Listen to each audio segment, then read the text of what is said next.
Qabaq elə mülayim adam idim. Qabaq elə mehriban idim. Hamıya yaranmağa çalışırdım.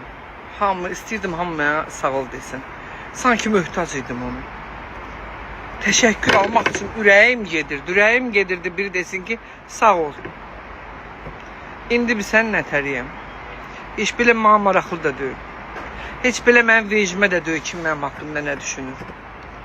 Çünki zamanında yaxşılıqlarımın əvəzinə hamı məni xəşlədi.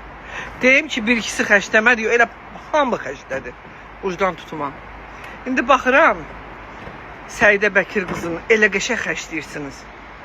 Heç belə o məbləğdə qəpik də yoxdur. Bax elə xəşləyirsiniz. Bu qız biz tanıyandan ancaq el üçün ağladı, el üçün yandı. Ancaq bizə ziyanlı insanların əleyhinə danışdı. Evi tikilməyənin damı oldu. Toy olmayanın xonçası oldu.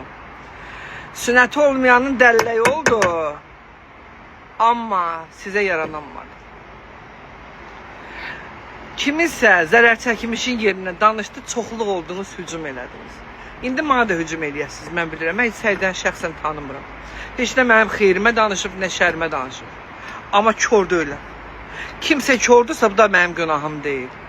O qızı xəşlədiniz, özdə heç məbləği olmayan, rəqəmi təsdiqlənməyən qəpik qiymətini. O qızı xəşlədiniz, heyf elədiniz. Belə cəmiyyətdə sonuncu düz deyənlər də yoxa çıxardın, yaltaqlara eşq olsun.